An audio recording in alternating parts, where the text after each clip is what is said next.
The world of bikes is sometimes a confusing one, with more new standards and theories than even the most tech-focused rider can hope to keep up with.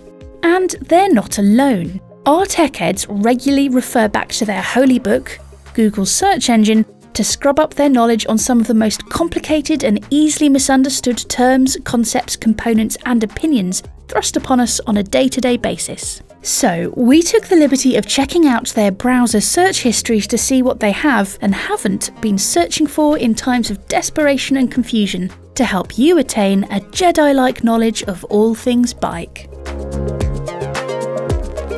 There's a common misconception that thinner tyres are likely to be quicker.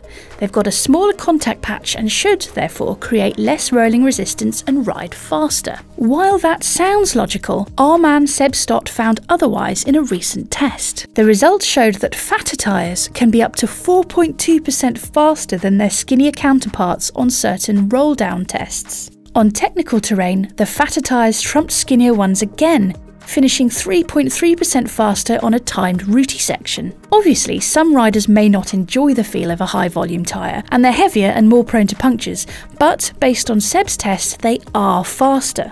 To find out more, hit the link in the video description. We've all heard it before. Because rim brakes can comfortably lock up your wheels, disc brakes cannot possibly offer any performance gains. Well, just like everything else on this list, that's not quite the case. The fact is, anytime you lock up a wheel, that's a sign that you're not braking optimally. The best braking happens by getting as close as possible to locking up without actually skidding. Disc brakes are consistent in all conditions, and their increased power makes them far easier to modulate with puny human hands.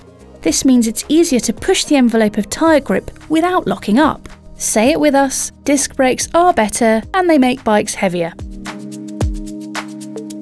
High-speed and low-speed compression and rebound damping refers to the speed you're riding at, right? In a suspension context, this terminology refers to shaft speed, not bike speed. Think of low speed as regulating the ride height of the bike to account for the forces applied by the rider's body weight. If you're hitting a berm at high speed, it's the low-speed compression damping that stops your bike diving, and the low-speed rebound damping that stops it pinging you out of the saddle on the exit. High speed, on the other hand, is all about smoothing out the roughness of the trail. If you're hitting a series of small steps or braking bumps, then it'll be the high speed damping that keeps the bike stable and quiet throughout. For help setting these up, check out the BikeRadar.com article linked in the description. Top-level pro bikes are stiff, meaning they're faster, right? Well, again, not quite. Deciphering all the information we get given by marketing departments can be tricky, and we don't go a single week without hearing that bike number X is Y% stiffer and therefore empirically better than the outgoing model. And whilst some of this is true, stiffer can be better, the stiffness needs to be in the right places and planes on the bike. Vertical stiffness can cause a horrifically uncomfortable ride, which can cause you to become fatigued more quickly compared to a compliant ride. But you want a bike to be laterally stiff to help reduce steering vagueness and increase pedalling efficiency. If you've got a bike that isn't stiff around the head tube area, then it's going to feel like you're steering a marshmallow. Equally, if you've got a flexy BB area, then you're not going to get as much power to the back wheel because you'll be spending precious watts repeatedly bending your frame instead. Here's another tricky subject that can be totally misunderstood, even by well-seasoned industry folk. Fork offset and trail are hugely important factors to the character of any bike. Trail determines how stable the steering will be and is dictated by lots of factors, such as wheel size, head angles, wheel radius, in addition to fork offset.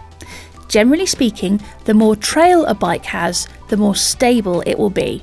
This is thanks to a restorative force that helps to bring the steering back to straight ahead from a turned position, known as the caster effect. Think about the wheel on an office chair or a shopping trolley that always wants to run straight. The counterintuitive part is, the shorter the fork offset, the longer the trail, not the other way around.